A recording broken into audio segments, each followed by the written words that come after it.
आज का पहला क्वेश्चन है, त्वरित गति में एक सरल रेखा में गतिमान वस्तु के लिए निम्नलिखित में से कौन सा कथन सही नहीं है?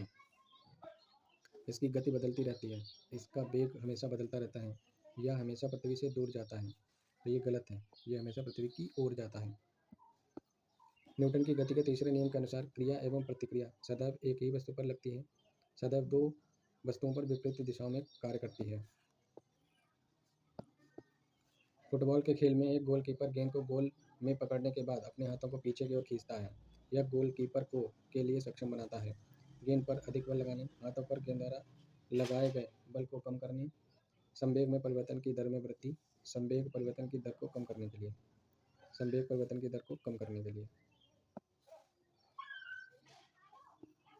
किसी वस्तु का जड़त्व वस्तु का कारण बनती है, इसकी चाल बढ़ाने के लिए, चाल को कम करने के लिए, इसकी गति की स्थिति में किसी भी परिवर्तन का विरोध करने के लिए, घर्षण के कारण कम करने के लिए, इसकी गति की स्थिति में किसी भी परिवर्तन का विरोध करने के लिए।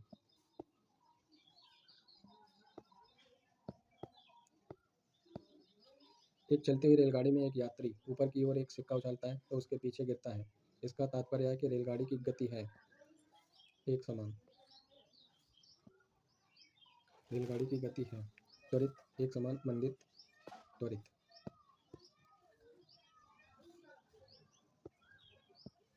रॉकेट किसके संरक्षण के सिद्धांत पर कार्य करता है? संवेग संरक्षण।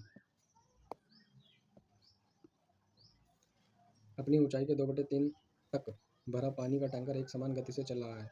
अचानक ब्रेक लगाने पर टंकी में पानी पीछे की ओर गति करेगा, आगे की ओर गति करेगा, आगे की ओर। मान लीजिए कि एक लड़का 10 मीटर पर सेकंड की नियत गति से चल रहे चक्रदोला पर सवारी का आनंद ले रहा है। इसका तात्पर्य है कि विराम पर है, बिना किसी त्वरण के चल रहा है, त्वरण गति में एक समान वेग के साथ चल रहा है, बिना किसी त्वरण के साथ चल रहा है, या एक समान वेग के साथ। तो आंसर हो जाएगा हमारा एक समान वेग के साथ चल रहा है। Car A B C D 4 स्तर सड़क पर चल रहे हैं, उनका दूरी बनाम आरेख नीचे दिया गया है, तो सही कथन बताना है। दूरी समय आरेख दिया गया है, तो बी की स्लोप सबसे कम है, तो बी सबसे धीमी रहेगी। सौर मंडल में ग्रहों की गति संरक्षण का उदाहरण है कोणीय गति, क्योंकि ग्रह अपनी ही अक्ष पर गति कर रहे हैं। दिए गए दूरी समय का आरेख क्या दर्शाता है? स्पीड के बारे में। चर वेग के साथ गतिमान है, चर स्थिर वेग के साथ गतिमान है।